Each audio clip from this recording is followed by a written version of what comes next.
Gitu ya. Oke.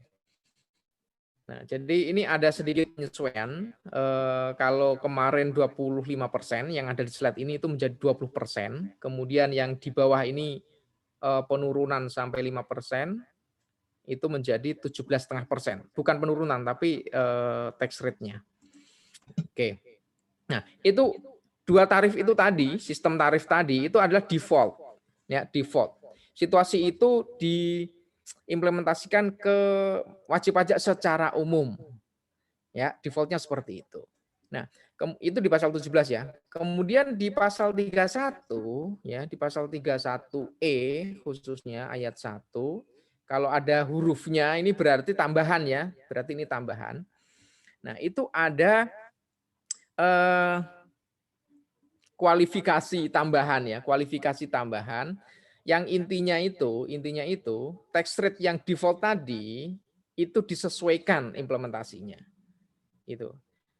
Jadi contohnya paling mudah adalah misalkan badan, ya PPh badan kan kalau sekarang 20% ya. Nah dengan pasal 31E itu tidak serta merta 20% yang berlaku, tapi bisa lebih rendah dari itu, ya ada diskon 50% kali 20% yaitu 10% jadinya. Nah untuk apa? Untuk wajib pajak badan dalam negeri yang omsetnya tidak lebih dari 50 miliar. Nah, ini siapa? Ini sebenarnya diperuntukkan untuk wajib pajak UMKM sebenarnya. Jadi UMKM itu di bawah 50M itu masih dianggap menengah UMKM ya, menengah khususnya menengah ya, menengah. Kecil dan menengah gitu ya. Nah, gini. Tapi pemberlakuannya itu bukan di tataran omset, tapi di tataran PKP, penghasilan kena pajak ya. Gitu. Jadi ada dua kriteria ketika kita mau mengimplementasikan ketentuan pasal 31 ini. Yang pertama harus masuk kriteria kurang dari 50 miliar omsetnya ya, omsetnya. Kemudian setelah itu kita harus pilah-pilah lagi ya. Kalau PKP-nya lebih dari 4,8, maka nilai lebih dari 4,8-nya itu kena tarif normal. Nah, diskonnya itu hanya PTKP sampai dengan 4,8 miliar. Nah, jadi nanti dalam teknis di lapangan ya, satu orang wajib pajak bisa jadi akan menerapkan yang pertama tarif diskon, kemudian ditambah tarif normal. Gitu ya. Seperti itu. Jadi bentar. Contohnya misalkan oke, nggak usah contoh dulu, ilustrasi dulu ya. Misalkan gini. Oke, ini wajib pajak. Omsetnya misalkan WP omset 49M. Ya. Nah, PKP-nya penghasilan kena pajak ya atau PKP misalkan 10 miliar. Ya, 10 miliar. Nah, ini berarti harus kita bagi dua. Yang pertama 4,8-nya. Kemudian ini sisanya. Berarti 2,45 ya. Yang 4,8 ini dikalikan 50% kali tarif yang berlaku. Nah, kalau sekarang berarti 20% ya. Ini badan ya, WP badan. Ini khusus untuk WP badan. WP badan. Ya. Nah, tarif yang kedua ini normal. Nah, gitu ya. Nah, seperti itu. Nanti di sini ketemu PPh terutang. Ya. Berapa nih PPh terutangnya? Ini berarti kali 10% ya. 80 juta mungkin. Atau 48 juta ya. 10%.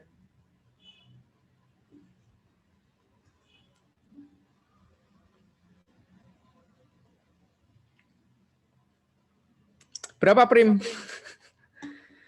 48 juta atau 480 juta?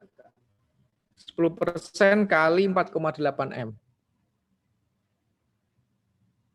480. 480 ya. Juta. Oke. Nah, yang ini yang 5,2 ini kena tarif normal 20%. Jadi 1 miliaran ya.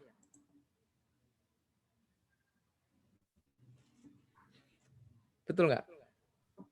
1 miliar berapa?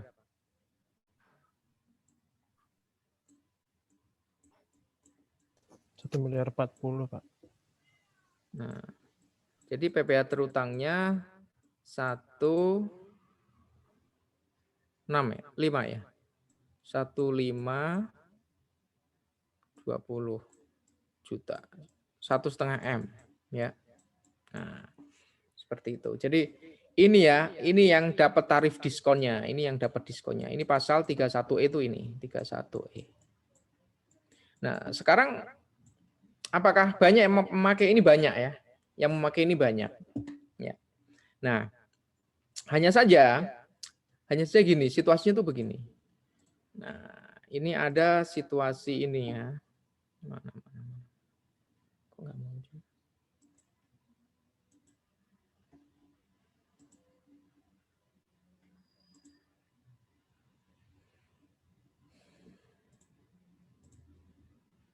Nah, kalian mungkin pernah dengar ini ya, PPh UMKM ya.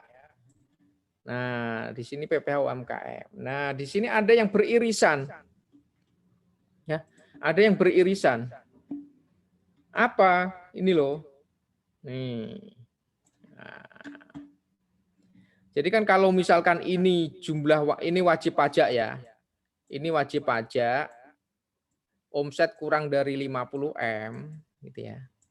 Nah, di dalamnya sini nah, ini ada wajib pajak omset kurang dari 4,8. Nah, gitu. Jadi untuk WP-WP yang ada di sini ya, itu pakai PPh UMKM. PPh. Ya. Yang di sini. Yang di sini gimana? Nah, ini masih pakai pasal 31E. Tuh, makanya aturan tadi pasal 31E itu sampai sekarang masih berlaku ya, dan mungkin juga masih banyak yang pakai juga. Di KPP Pratama mungkin banyak yang pakai ya. Gitu ya. Gitu. Jadi situasinya seperti ini. Nah, sebenarnya kalau misalkan kalian berada di posisi ini ya, WP yang kurang dari 4,8 itu tuh bisa milih sebenarnya. Bisa milih pasal 31E ya, atau milih PPh UMKM. Nah, bedanya di mana? Kalau di PPh UMKM itu setengah kali apa? Setengah persen kali omset ya, omset ya. Kalau yang di pasal 31 nah, mungkin sekarang 10% kali penghasilan kena pajak. Nah, gede mana kira-kira? Kira-kira gede mana? Gede mana, Prim?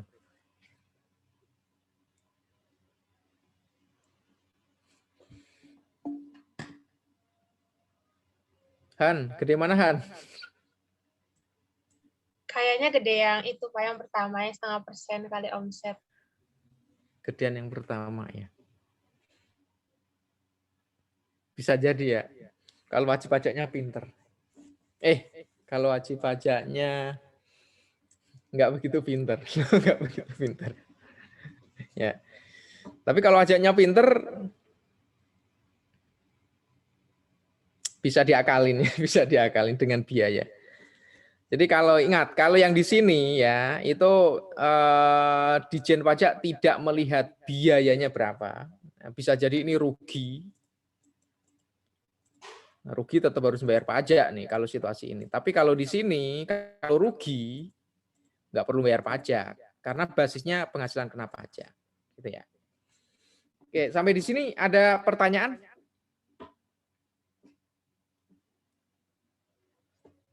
Atau komen? Tadi kalau misalkan ada fasilitas-fasilitas itu maksudnya yang tadi fasilitas diskon itu ya, Pak? Iya. Jadi pasal 31E itu memang pasal yang didedikasikan UMKM. Jadi memang itu permintaan dari rakyat ya, permintaan dari rakyat. Dan Kementerian Koperasi juga supaya UMKM diberikan semacam prioritas gitu ya. Nah, akhirnya Ditjen Pajak ngasih tuh pasal 31E. Nah, tapi ternyata di lapangan gitu ya, itu nggak seksi gitu ya, nggak seksi. Maksudnya WP juga masih bingung gitu ketika ketika melakukan kalkulasi. Kemudian juga selain itu juga penurunannya itu ya tidak membuat UMKM itu tertarik gitu ya untuk menerapkan. Sehingga tahun 2013 pemerintah meluncurkan PP ya, PP nomor 23 tahun 2018. Kok 2013? 2018 ya. Itu keluar PP tentang UMKM itu, PP UMKM. Awalnya 1% ya, awalnya 1% kali omset. Nah, kali omset awalnya gini. Ya ini sebenarnya udah cukup ini di tengah-tengah ya sebenarnya ya. Ini negosiasinya waktu itu cukup alot juga antara Kementerian Koperasi ya dengan Ditjen Pajak. Akhirnya disepakati 1%. Tapi ternyata dalam prakteknya ini enggak, kurang seksi juga, kurang seksi. Karena apa? Karena WP-WP masih banyak yang ngeluh, khususnya WP-WP warteg. Ya, WP warteg, warung Tegal ya. Nah, WP warteg itu, wah Pak 1% dari omset itu terlalu gede buat aku gitu ya. Akhirnya diturunkan menjadi 0,5%. Nah, 0,5% kali omset. Nah, kali omset. Nah, ini cukup dengan pencatatan saja, catatan ya, dengan pencatatan. Tidak perlu pakai pembukuan. Gitu ya. Nah, akhirnya sampai sekarang ini masih berlaku. Namun perlu diingat, PP UMKM itu berlakunya itu jangka waktunya tidak everlasting ya, tidak selamanya. Jadi ada batasannya ya, ada batasannya. Ini ya batasannya. Misalkan untuk WPOP itu 7 tahun, kalau bentuknya PT itu 3 tahun, kalau CV itu 4 tahun ya. Nah, warteg kan kebetulan di sini nih warteg nih. Nah, sedangkan pasal 31E, nah itu tidak ada batasan ini enggak ada. Ya, batasan besar ini enggak ada. Jadi nanti kemungkinan besar skemanya ya, skemanya itu WP yang kecil UMKM ya, itu dia akan pakai dulu PPh UMKM ya, PPh UMKM. Nah, setelah batas waktu yang 7 tahun atau 3 tahun atau 4 tahun ini terlewati, dia akan pakai PPh pasal 31E. Meskipun di sini sebenarnya bisa milih, di sini bisa milih meskipun. Tapi PET secara umum nanti akan seperti ini. Gitu ya. Nah, cuma kalau kalian ngikutin berita, pasal 31 ini oleh pemerintah mau dihapus ya, mau dihapus. Mau dihapus. Karena alasannya ya ini udah ada PPh UMKM gitu. Alasannya seperti itu. Salah satu alasannya ya. Setuju nggak dihapus?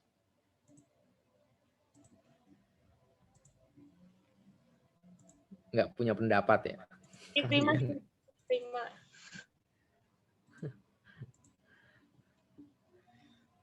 Jadi gitu ya. Oke. Jadi terkait dengan soal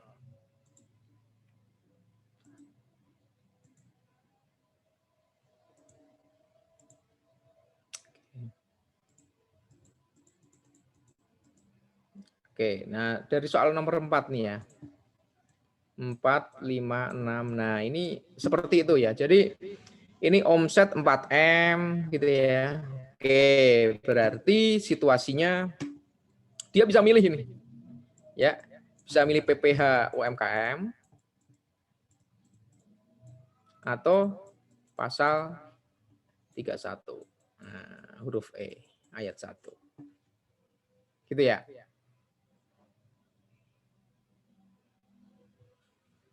Yang nomor 4 ya. Bisa milih. Kalau PPh UMKM ya tinggal 0,5% kali 4M. Kalau pakai pasal 31 berarti ini PKP-nya berapa? 450 juta. Oke, berarti semua ya. Berarti tarifnya kan sekarang 20%. 50% diskonnya ini kali 20% kali 450 juta. Oke, hitung coba gedean mana? Gedean yang pasal 31, Pak, ternyata. Gedean pasal 31 ya kan. Berarti kemungkinan besar kalau situasinya kayak gini wajib pajak pilih PPh UMKM. Ya. Ya. Tapi ini bisa di tax planning ya, bisa di tax planning. Ya, ini kan sebelum dapat mata kuliah tax planning mungkin 450 ya.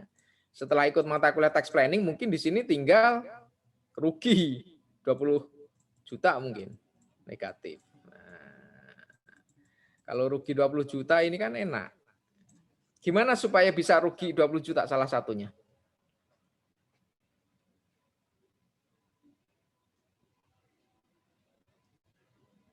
Gimana? Ayo. Nambah biaya, Pak. Oke, nambah biaya, betul, tambah biaya. Oke, tambah biaya. Caranya nambah biaya yang sesuai dengan profesi kalian. Penyusutannya dibesarin. Penyusutan dibesarin, oke. Penyusutan dibesarin. Nah, gimana caranya supaya penyusutan gede? Evaluasi, Ayo. Pak. Revaluasi. Nah, bagus. Nah, kalian sudah mulai ini nih.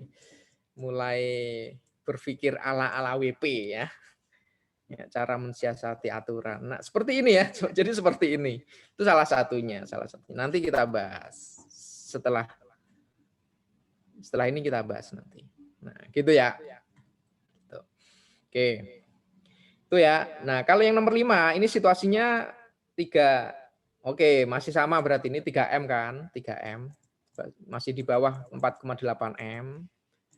Berarti ya sama bisa 30. memilih tadi. Ini 3M kan? Tuh, 2, 3. Brutonya 30 M. Ini kan 30 M, omsetnya kan masih di bawah 50 M. Masih bisa berarti. Dapat 31 M masih bisa. Kemudian yang nomor 6 masih sama juga. Bisa pasal 31E. Dan ini bisa dapat full diskon. Ya. Mudah kan? Clear. Submit ya. Oke. Yang nomor 7 ini kalian belajar argumentatif. Ini kalau ujian, Pak.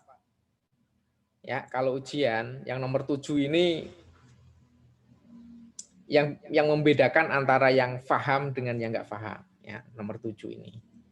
Kalau yang nomor 5, 6 itu kan kalian bisa nyontek gitu ya. Bisa kerjasama itu. Ya kan? Tapi kalau nomor 7 itu akan kelihatan mana yang pinter, mana yang nggak pinter. Mana yang pinter tapi bodoh, nah itu juga kelihatan. Pinter tapi bodoh itu sebenarnya dia pinter tapi ngasih contekan ke yang lain. Nah itu sebenarnya pinter tapi bodoh. Nah kemungkinan nanti waktu UAS soal-soal yang kayak gini ada ya. Soal-soal yang kayak gini ada. Untuk apa? Ya untuk memetakan antara orang yang memang layak dapat A dengan yang dapat B. Gitu ya. Karena saya nggak bisa ngawasin kalian. Ada pertanyaan nggak terkait ini?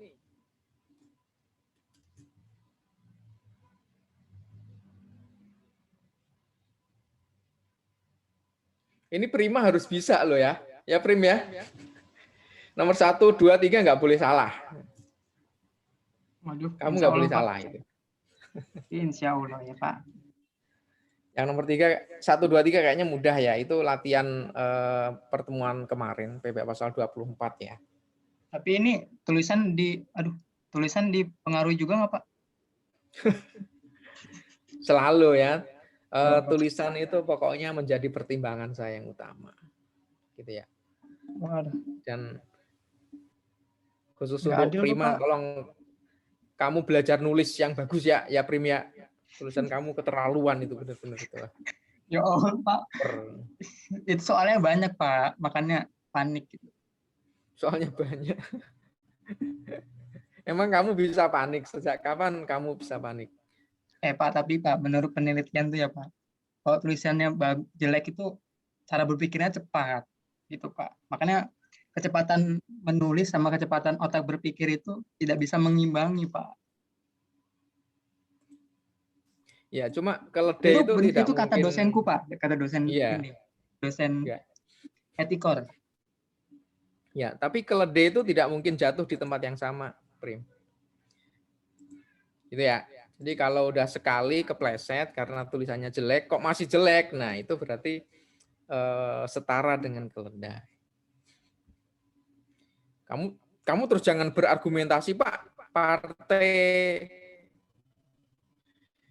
Demokrat, Partai Republik ya di Amerika itu logonya keledai, Pak. Jangan ngomong kayak gitu ya. Oke, ada pertanyaan nggak pasal 31E? Han, ada pertanyaan nggak, Han? Ada, Pak. Apa? Itu untuk yang tadi lebih dari 50 miliar itu cuma dikalikan normal aja, Pak, berarti. Iya, betul. Jadi yang lebih dari 50 M omsetnya, meskipun penghasilan kena pajaknya itu di bawah 4,8 M, nah itu tetap nggak ngaruh ya, tetap nggak ngaruh. Makanya filter yang pertama yang digunakan apakah wajib pajak tertentu ini bisa dapat fasilitas pasal 31E apa enggak. Nah, itu filter pertamanya kita lihat omsetnya. Kalau omsetnya itu lebih dari 50 ya sudah dia nggak dapat. Gitu. Karena dalam situasi sehari-hari banyak sekali omsetnya triliun bahkan gitu ya. Tapi PKP-nya, PTKP mulu nih ngomongnya. Penghasilan kena pajaknya itu negatif. Nah, negatifnya ratusan miliar gitu ya. Itu banyak sekali ya. Perusahaan-perusahaan yang model kayak gitu banyak sekali, super banyak. Super banyak.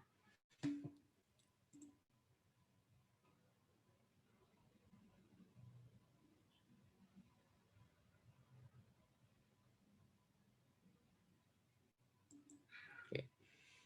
Kemudian yang perlu saya tegaskan juga ini ya, ini ada SE 02 tahun 2015. Nah, kenapa SE ini turun?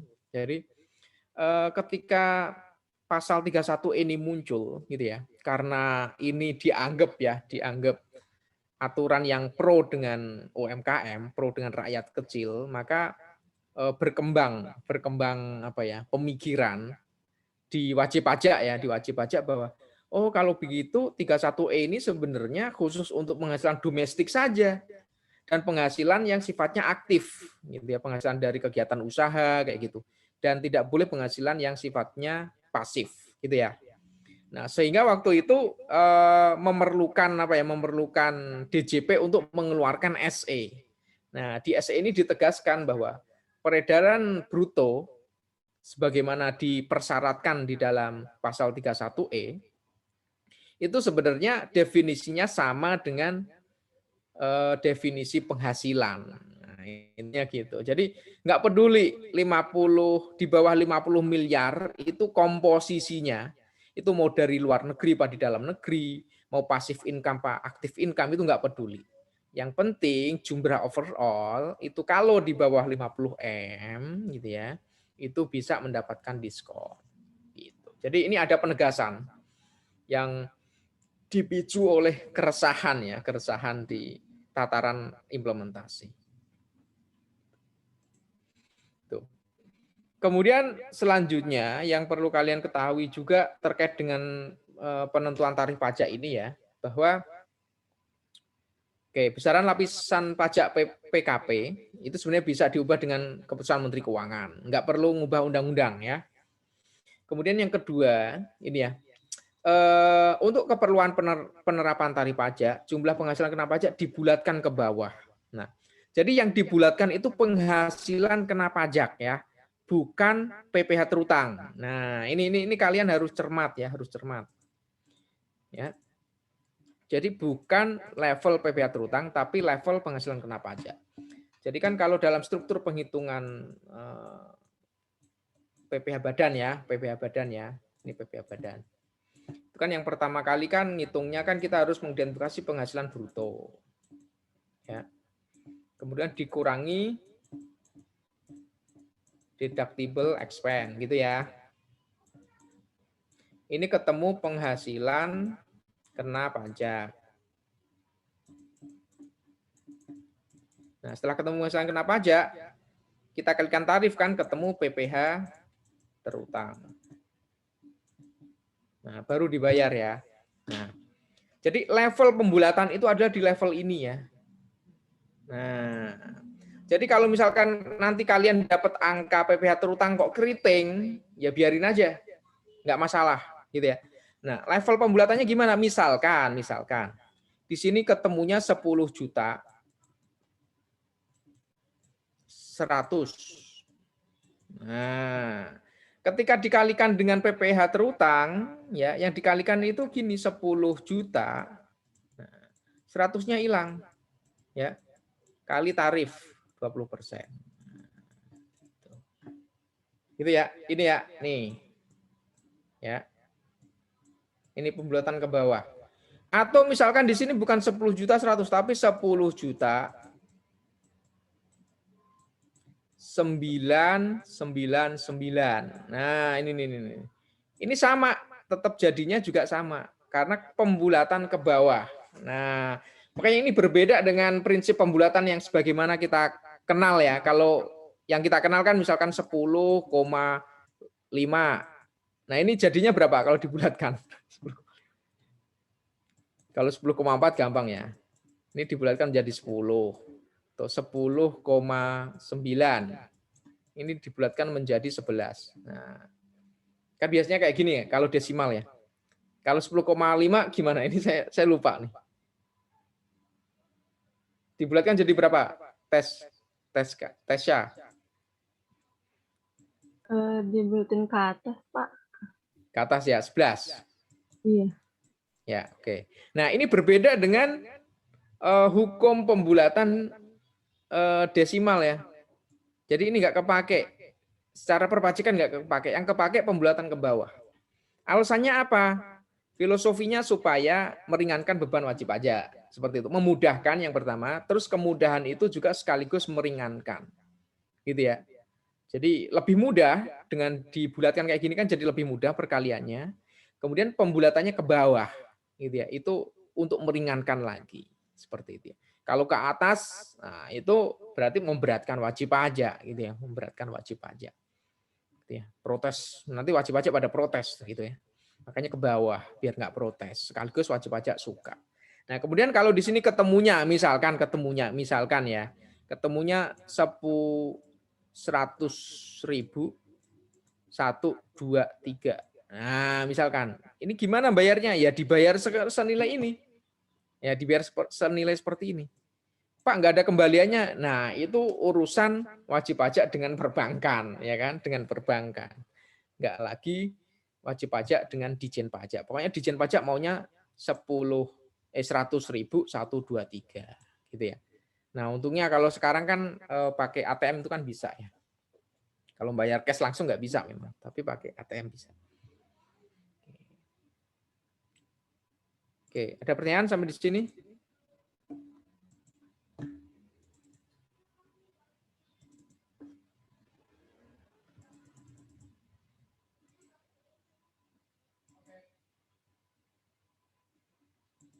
Oke. Kemudian yang berikutnya yang C ini mungkin nggak relevan dengan penjelasan pertemuan kita. Ini dipakai untuk jadi ini untuk apa ya? Simplifikasi kepastian hukum aja, kepastian hukum bahwa jumlah hari ya secara perpajakan itu dianggap 360 hari ya secara perpajakan dianggapnya 360. Ini relevannya apa? Relevannya kalau kalian ngitung PTKP harian. Nah, ngitung PTKP harian. Dapat nggak ya? PPh output itu sebenarnya relevannya. Kemudian untuk keperluan penghitungan pajak tiap bulan penuh dihitung 30 hari ini untuk kepastian hukum saja. Ya. Untuk pembahasan kita pada hari ini tidak terkait. Oke. Sampai di sini ada pertanyaan?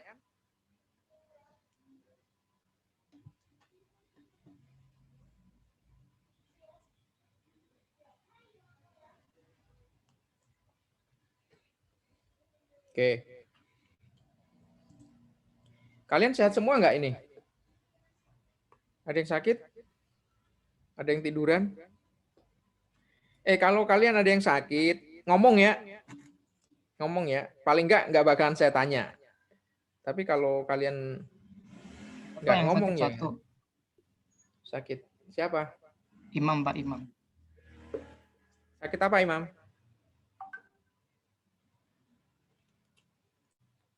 Sakit hati jangan-jangan. Masuk angin aja, Pak. Oh, masuk angin. Masuk angin ya. Masuk angin itu bahasa Inggrisnya apa ya? Ada yang tahu nggak? Sakit masuk angin itu bahasa Inggrisnya apa?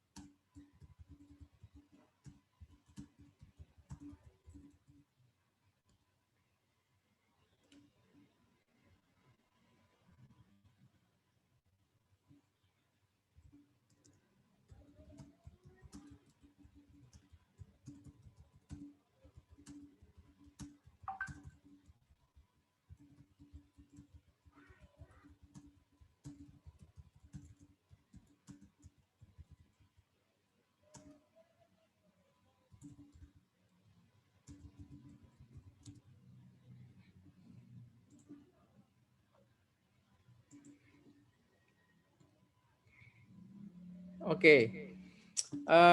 Kalau nggak ada, aduh ini judulnya nggak pas sebenarnya. Oke, secara umum ya PPh yang saat ini kita pelajari ya itu tarifnya terbagi menjadi PPh OP dan PPh badan. Ini refresh saja ya, refresh saja.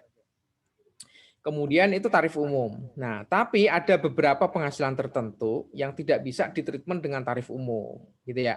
Contohnya apa? Contohnya jenis penghasilan tertentu di pasal 4 ayat 2. Ini final ya, ini final. Nah, ini pengenaannya berbeda. Ini berbeda, makanya dipisahkan, gitu ya. Kemudian untuk wajib pajak tertentu pasal 15 itu wajib pajak yang bergerak di sektor pelayaran, gitu ya. Kemudian pasal 22 PPh ini wajib pajak strategis. Nah, istilahnya strategis, gitu ya. Contohnya misalkan wajib pajak kalau dalam PMK itu yang bergerak di bidang semen, kemudian apalagi ya kertas ya, karena dulu waktu itu waktu Orde Baru waktu itu industri-industri seperti itu menjadi industri esensial ya, esensial bagi negara. Kemudian peredaran bruto tertentu. Nah, ini khusus untuk WP UMKM itu ya. Kenapa ini perlu saya sampaikan? Karena ada beberapa treatment khusus ya, khususnya ini di pasal 19 nanti. Nah, untuk pasal 4 ayat 2 ini refresh saja, itu adalah PPh final ya, PPh final. Jadi ini objek pajaknya ya, seperti bunga deposito dan yang lain-lainnya.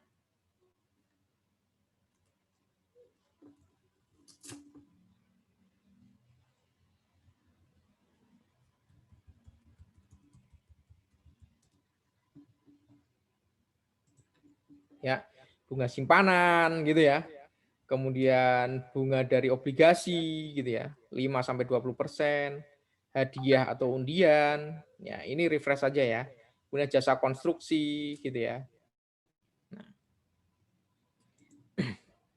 Nah, intinya objek pajak atau nama-nama penghasilan tadi ya, itu pengenaan PPh-nya itu terpisah dengan yang umum tadi ya, yang umum tadi gitu ya. Itu yang ingin saya garis bawahi.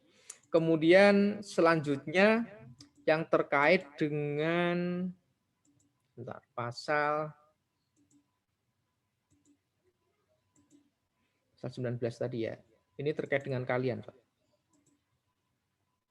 Oke. Nah, ini. Nah, di pasal 19 ini ya. Jadi ada ketentuan yang mengatakan bahwa Menteri Keuangan berwenang menetapkan peraturan tentang penilaian kembali aktiva. Nah, ini nih. Reval ya, revaluasi. Ya, revaluasi. Makanya ini jadi concern kalian ini ya.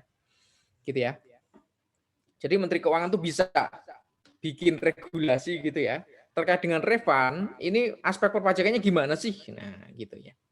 Nah, kemudian di sini ya, di pasal 2 ini atas selisih penilaian kembali. Jadi ketika di reval itu kan pasti ada selisih. Selisih antara apa? Nilai buku secara fiskal dengan nilai buku yang baru, gitu ya. Nilai buku yang baru.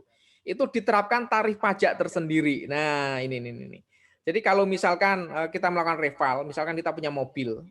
Mobilnya udah 4 tahun, ini tahun keempat. Mau masuk tahun kelima. Berarti di tahun kelima kan harusnya beban penyusutannya sudah 0. Karena apa? Karena nilai bukunya itu udah 0, gitu ya, udah 0. Tapi ternyata mesinnya masih bagus, gitu ya, nggak ada kerusakan apapun, paling lecet-lecet biasa, gitu ya, masih buat jalan juga masih enak, seperti itu. Sehingga apa? Sehingga mesin ini masih bisa kita gunakan untuk mengenerate income. Nah, gitu, mengenerate income. Nah, gimana supaya mesin ini itu tetap bisa memenuhi matching cost against revenue? Padahal ini kan cost-nya kan sudah 0 nih, cost-nya sudah 0. Gimana caranya? Ya direvaluasi. Direval. Karena apa? Dengan direval, yang awalnya nilai bukunya 0, nah itu bisa muncul lagi nilainya. Nilainya misalkan ternyata 100 juta, misalkan. Nah, nilai 100 juta masuk di neraca. Nah, karena menjadi nilai aset, berarti wajib pajak ini berhak untuk ngapain? Berhak untuk ngapain?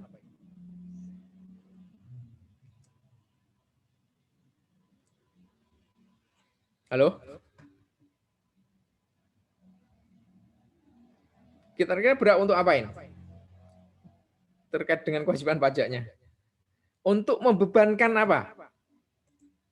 Penyusutan, Pak. Penyusutan. Ya.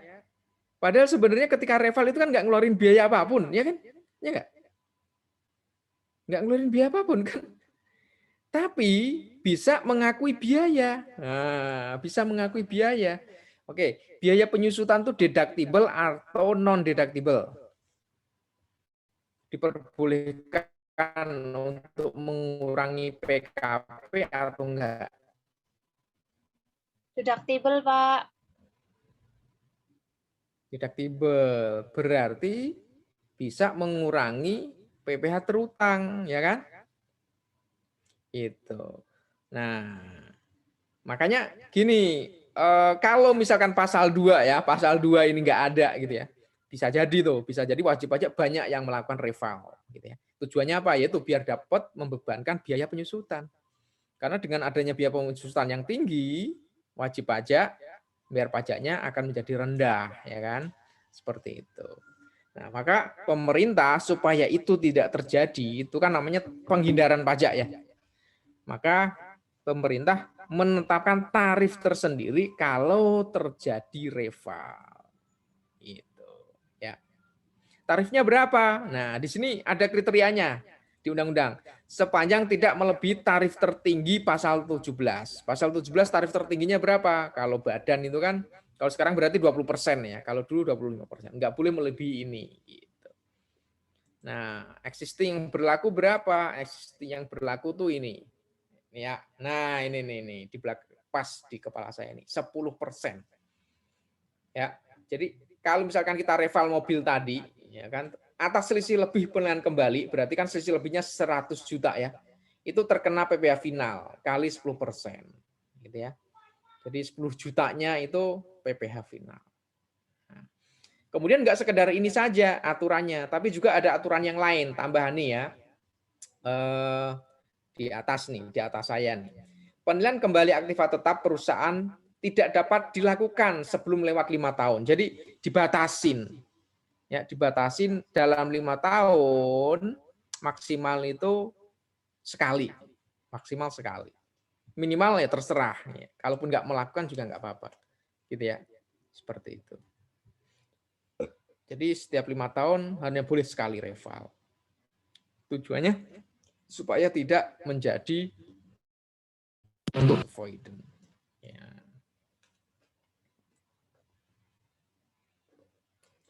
Kalau secara accounting reval gimana? Boleh nggak?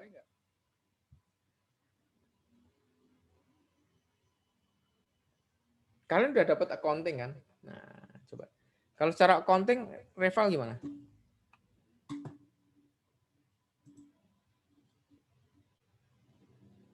Kayaknya book value-nya ditambahin deh, Pak.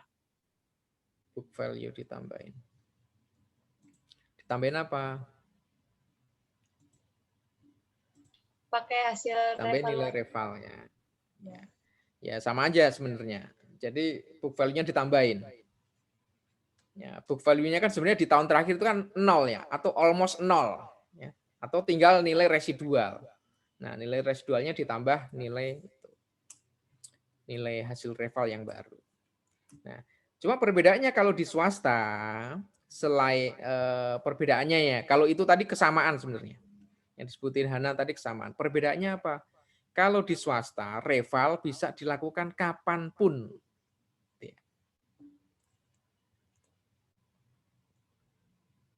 Pernah dengar nggak cost accounting? Bentar. Fair value accounting, pernah dengar nggak? Han, pernah dengar nggak fair value accounting? Pernah dengar nggak, Han? Belum pernah, Pak, kayaknya. Aduh, mosok sih. Kamu kan anak setan. Kamu anak setan atau? Cuma dapat prinsipal 1-2 aja, Pak, kami. Oh gitu.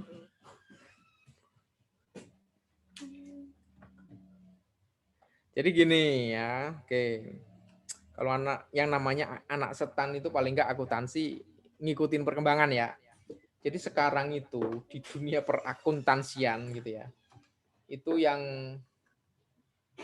ya mungkin nggak happening amat ya, karena sudah berlaku mungkin sejak berapa tahun ya, mungkin udah hampir 10 tahun kali ya. Jadi yang berlaku itu sekarang fair value accounting. Nah, makanya senior kalian yang ada di luar, di penilai ya, itu mendapatkan job yang luar biasa karena fair value accounting ini. Nah, fair value accounting ini gimana? Fair value accounting itu mensyaratkan gitu ya, mensyaratkan bahwa seluruh informasi keuangan ya yang ada di perusahaan tersebut ya, jadi laporan keuangan ya, itu disajikan sesuai dengan nilai fair-nya. Oke, nilai fair-nya itu kira-kira nilai apa?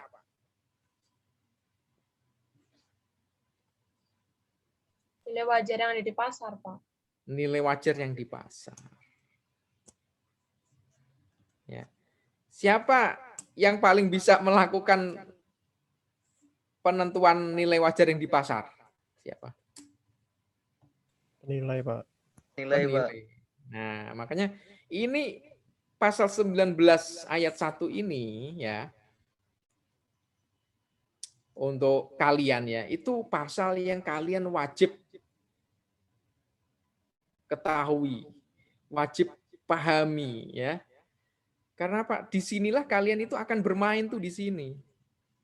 Nah, apalagi nanti gini, misalkan ya, ketika kalian nanti sudah di DCP misalkan, kalian bantu perusahaannya menerapkan fair value accounting,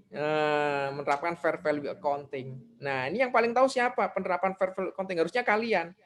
Karena fair value accounting itu mengharuskan ya setiap periode pelaporan itu seluruh asetnya itu harus dinilai berdasarkan nilai fair-nya, nilai pasarnya. Nah, seluruh aset, bayangkan seluruh aset. Jadi Pak, mesin pabriknya ya, line-nya, building-nya, gedungnya, apalagi furniture-nya, semuanya itu harus dinilai. Banyak sekali kan.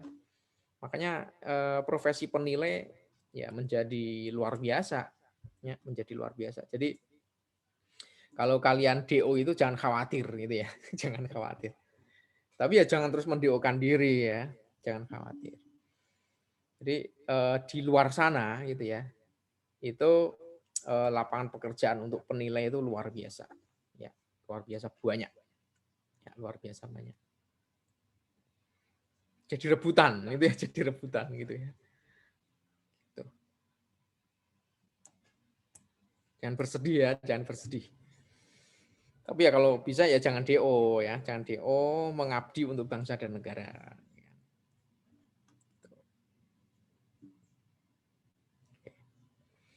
Oke, ada pertanyaan sampai di sini?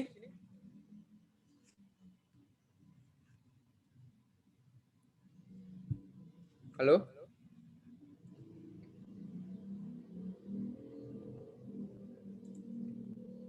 Ada nggak?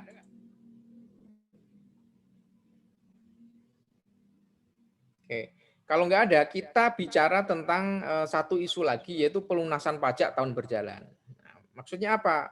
Maksudnya gini, jadi pemerintah itu tahu bahwa masyarakat itu, gitu ya, kalau nanti nagih pajaknya atau pembayaran pajaknya dilakukan nanti semuanya di akhir, itu akan mengalami kesulitan.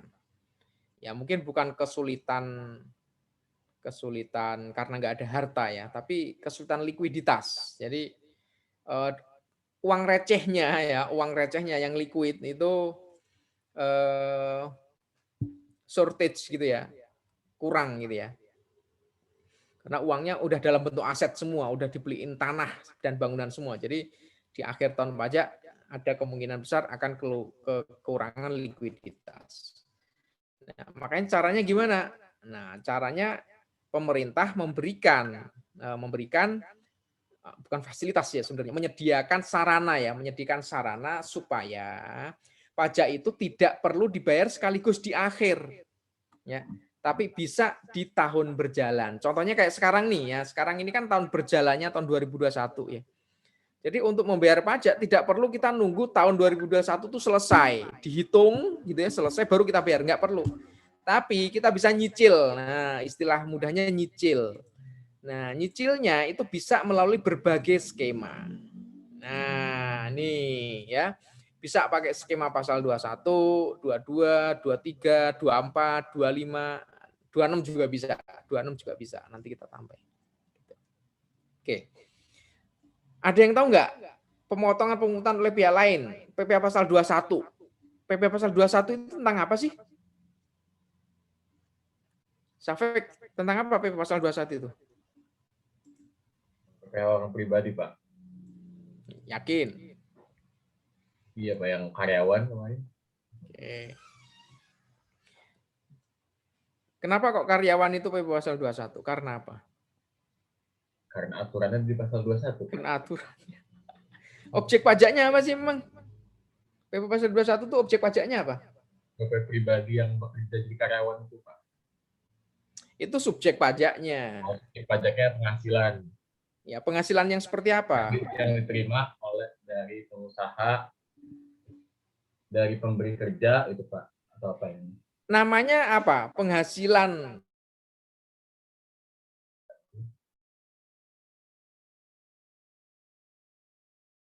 Yang dia pasal 21.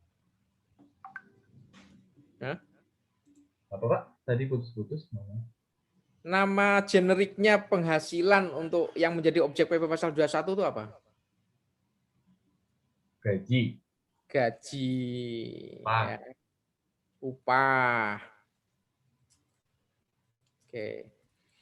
Kalau PP pasal 23 itu objek pajaknya apa?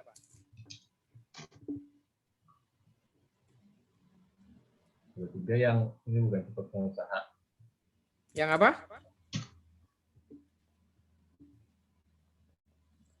Yang hadiah gitu, Pak. Bukan Yang royalti. Royalti. Itu sebutannya apa? Sebutannya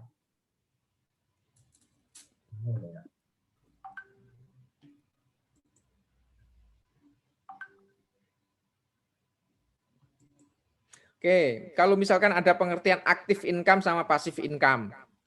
mana yang di PPh pasal 21, mana yang menjadi objek PPh pasal 23. 21 aktif, 23 pasif. Coba ulangi. 21 aktif, 23 pasif. Oke.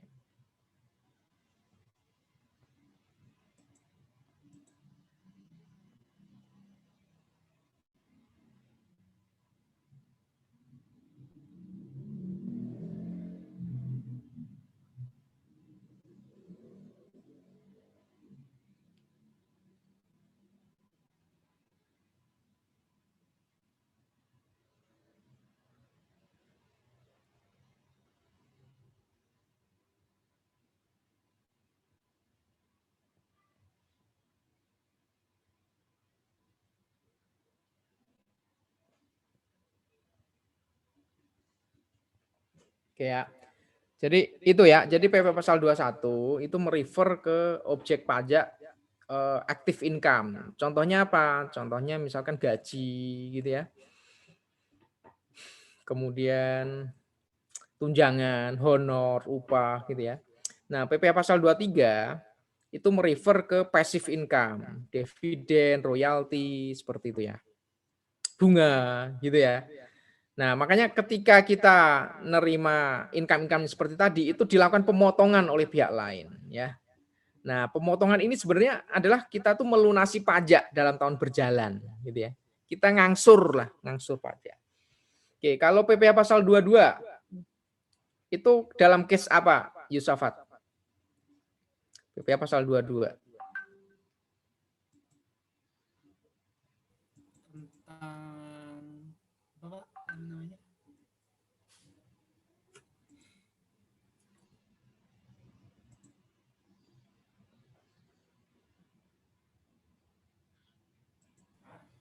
Tentang yang diterima di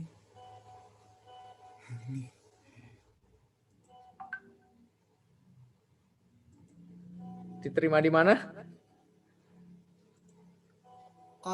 untuk pemungutan pajak dari pembeli atas penjualan barang mewah, Pak.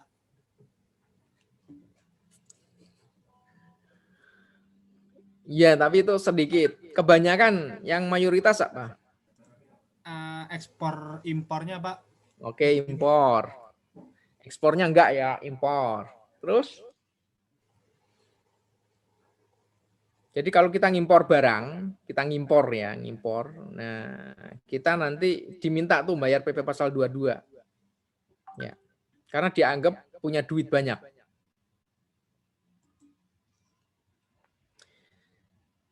Ya, oke, contoh lagi PP pasal 22, Imam Ghazali. Ada nggak Imam Ghazali nih?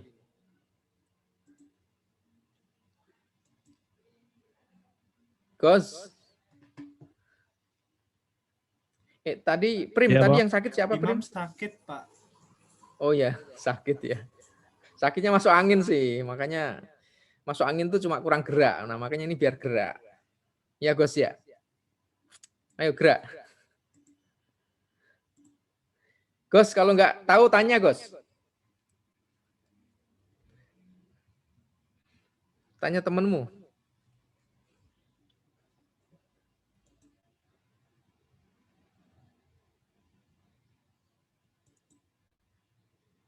Udah? Kamu tanya siapa, Gus?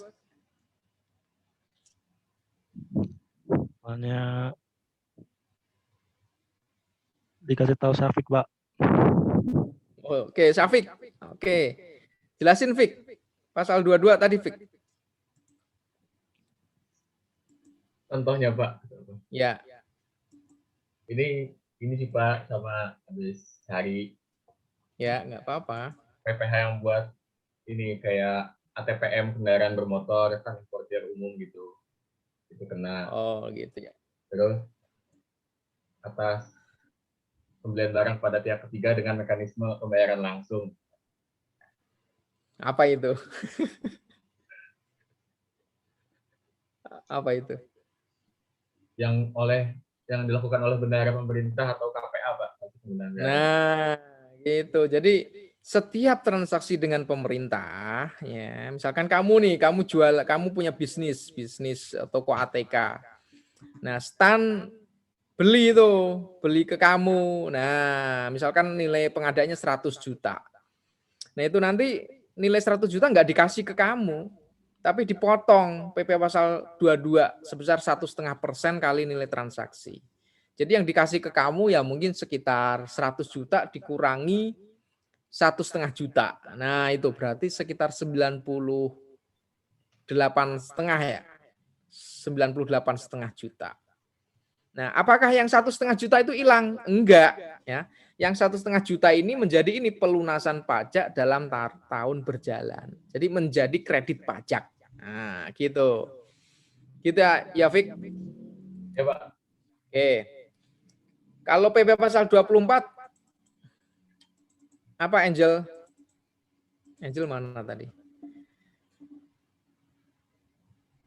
Iya, Pak. PP pasal 24 contohnya apa, Angel?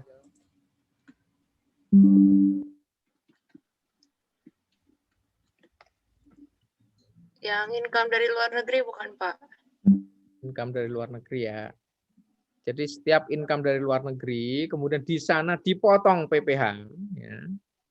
Yang di sana dipotong PPh, nah itu dianggap pemotongan itu sebagai pelunasan tahun berjalan. Tapi ada kriterianya ya.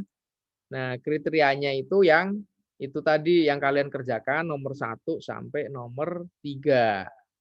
Yang ada kata-kata prima-primanya di sana ya.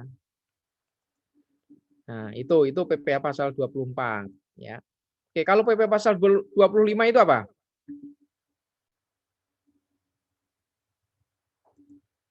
Nah, ini udah selesai. PP pasal 25 apa?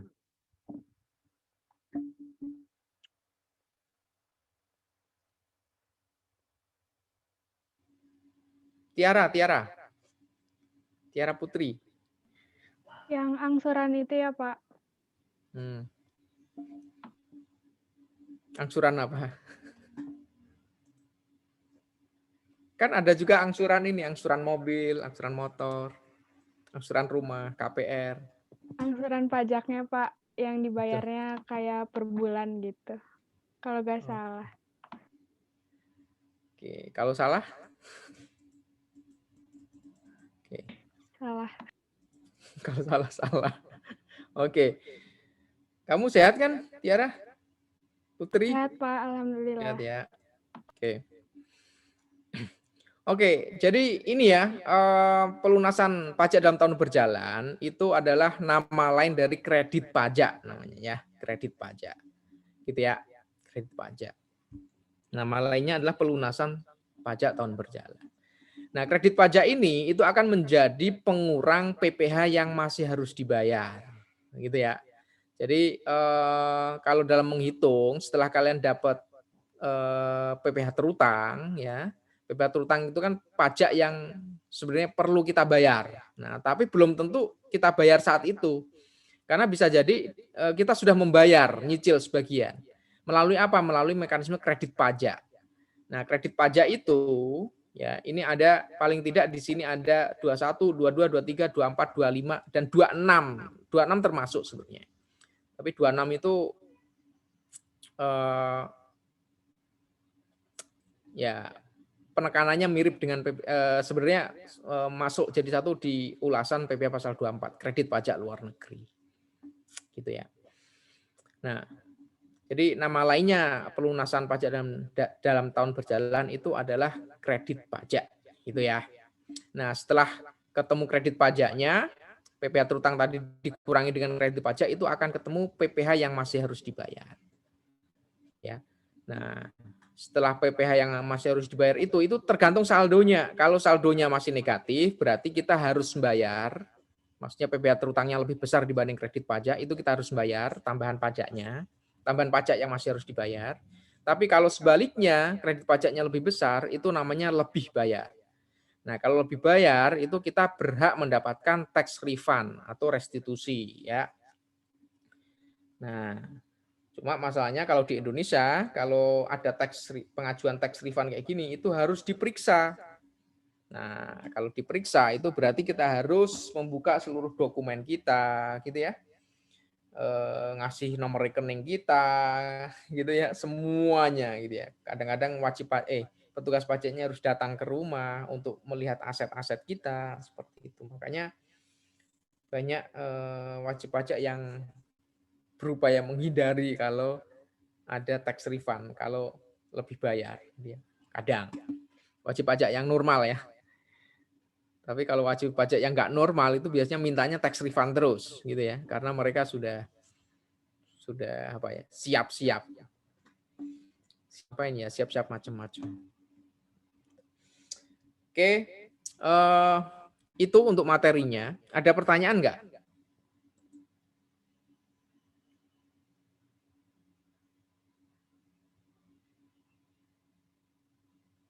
Halo, ada pertanyaan nggak? Masih ada 9 menit nih.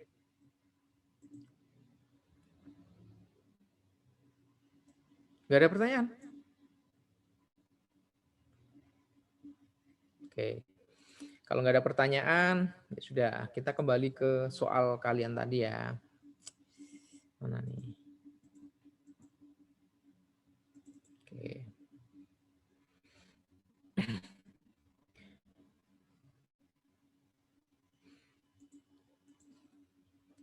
Oke, yang nomor 1, hitungannya gimana? Prima dulu nih, Prima dulu. Ini soalnya perusahaannya Prima. Hitungan kamu gimana, Prim? Maksimal berapa, Prim? Bentar Pak, lagi buka Excel.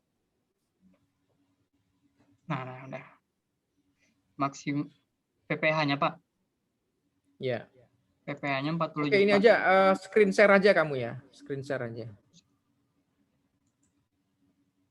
Oke.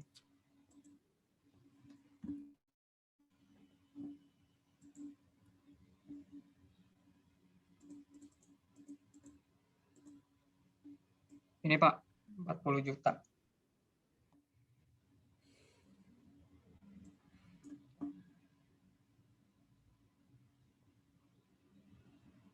Oke. PPh maksimum. Oke. Penghasilan dalam negeri 400, luar negeri 200, total 600. PPh terutang. Ini kamu pakai 25% ya? Yakin pakai 25%? Ini tahun 2020.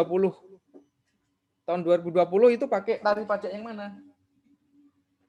Omnibus Law udah berlaku atau belum? Udah. Hah? Udah kan? Udah ya, udahlah. Kalau udah tarifnya berapa?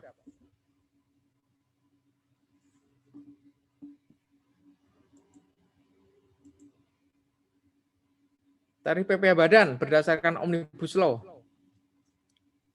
Ganti 20%, Prim. 20%. Oke. Berapa, Prim? 20, Pak. 20. Oke. Oke, pajak maksimum ini jadi namanya jangan pajak maksimum ya. Jadi kredit pajak luar negeri maksimum, kredit pajak luar negeri maksimum gitu. Kredit pajak luar negeri maksimum.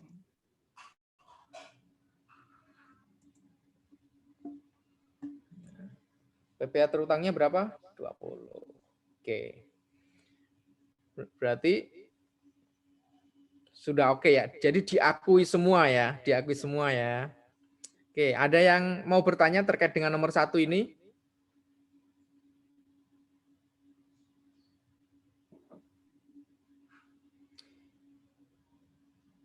Oke, sebentar. Jadi gimana ya, Prim? Jangan dibikin kayak gini, Prim. Dibikin gimana, Pak? Gini. Jadi kamu judulnya jangan PPh terutang luar negeri, tapi PPh pasal 24. Nah, gitu, Prim. Atau kredit pajak luar negeri gitu. PPh pasal 24. Nah, gitu ya. Gitu ya. Tuh. Oke. Sekarang ada pertanyaan nggak? Nomor 1 ini. Dari yang lain? Nggak ada.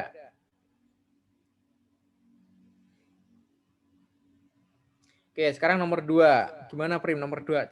Coba jelasin Prim.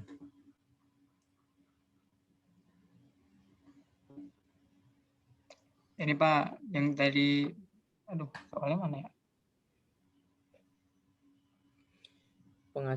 PT penilai penghasilan dari Thailand, dari luar negeri ya. Kok penghasilan laba?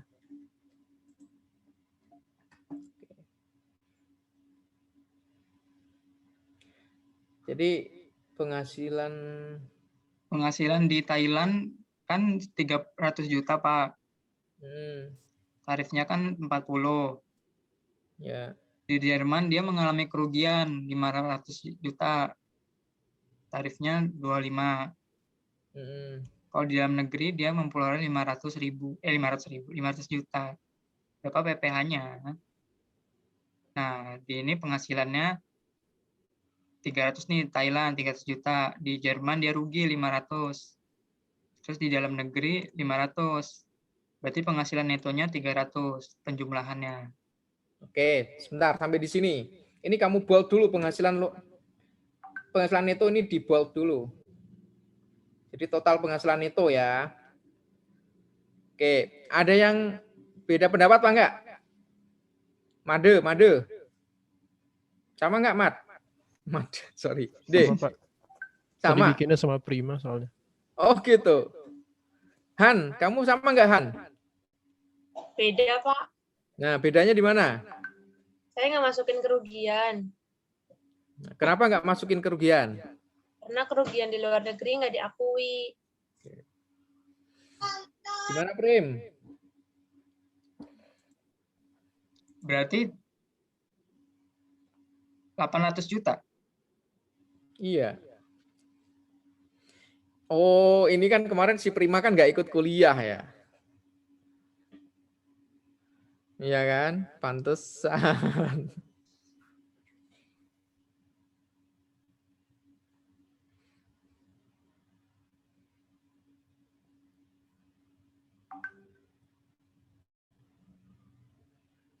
Oke, terus PPh terutang. Berapa PPh terutangnya? Berapa Han? Kamu Han, berapa Han? PPh terutangnya saya 160 juta, Pak.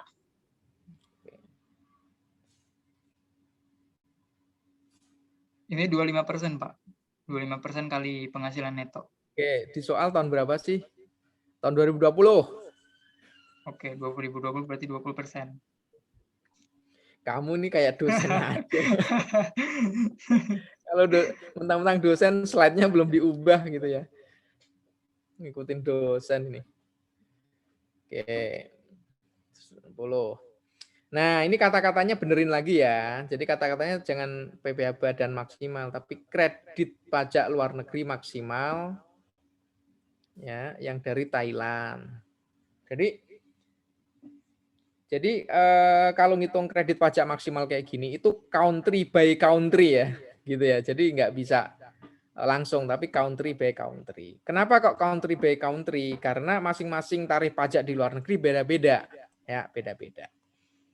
Nah, di sini kredit pajak maksimal dari Thailand itu ternyata berdasarkan kalkulasi ini, coba kursornya pindah ke kanan nih, pindah ke kanan. B19 per penghasilan neto, betul ya, kali PPh terutang.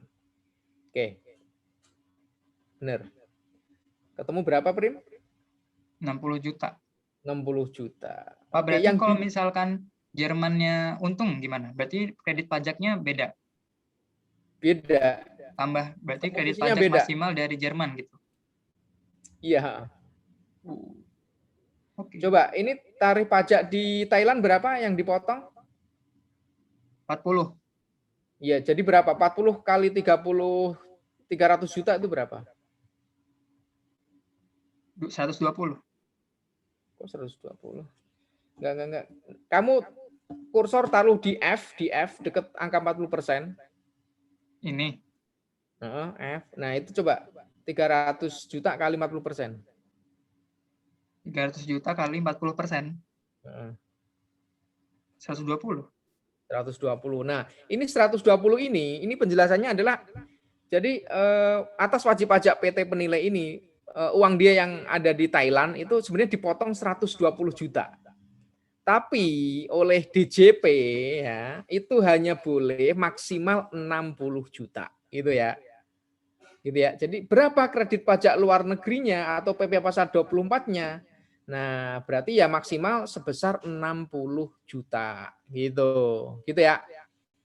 Jadi yang terakhir nih PPh terutang luar negeri jangan kayak gini, Prim. Tapi PPh pasal 24 kan perintahnya disuruh PPh pasal 24 kan atau kredit pajak luar negeri. Dalam kurung KPLN gitu, Prim, biar paham juga semuanya. KPLN, kredit pajak luar negeri. Besarnya berapa? Besarnya itu kredit pajak luar negeri itu mana yang lebih kecil antara yang dibayar dengan batasan maksimal. Nah, ini yang dibayar berapa? Yang dibayar oleh wajib 60. pajak berapa? 60 juta. 120, ya kan? Yang dibayarkan 120. Nah, batasan maksimalnya berapa? 60. 60. Berarti PPh pasal 24 yang diakui berapa? 60. 60. Jawabanmu benar Pak salah? Yang ini ya, Pak? Ya, jawabanmu kan itu masih 120. Oh, dikurang gitu ya? Ya enggak, dipilih. Dipilih mana yang lebih kecil. Antara 60 dengan 120 mana yang lebih kecil? Oh iya ya, cuman nggak dimasukin aja Pak, tadi males gitu. Males. Enggak, ini kan ini loh di B25 itu angkamu berapa itu di B25? Nah, itu angkamu berapa? 120. Nah, itu masih salah.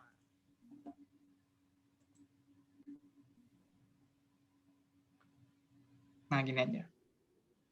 Nah, gitu. Kita sampai jam berapa sih? Sampai jam 1, Pak. Berarti udah habis ya? Kok tumben Zoom-nya masih bisa hidup? Emang masih hidup, Pak. Oh gitu. Biasanya kan ada bunyi-bunyi yang itu. Oke. Nomor 3. Coba nomor 3. Kamu sama dengan punya Hana apa enggak? Kalau sama nggak usah dibahas. Sama nggak, Han?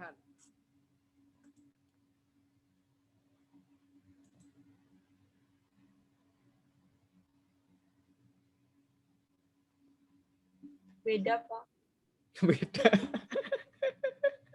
Bedanya di sebelah mananya, Han? Nomor 3.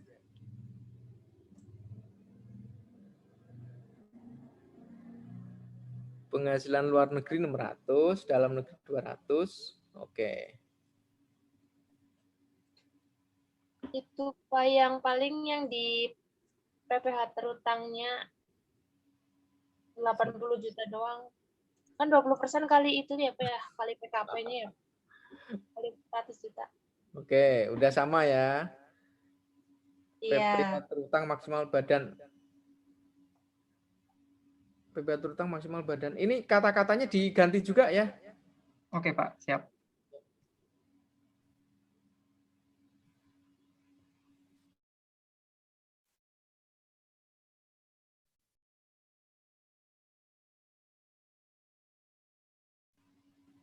Han? 60. Oke. 60 per. Oke. Yang dibayar di luar negeri berapa ini? Yang dibayar di luar negeri pajaknya berapa? 120, Pak. Yakin 120? Iya. Maksimal kan 120. Ininya 180. 180. Oke, berarti PPh pasal 24-nya 120 ya. Oke, sampai di sini ada pertanyaan dari yang lain?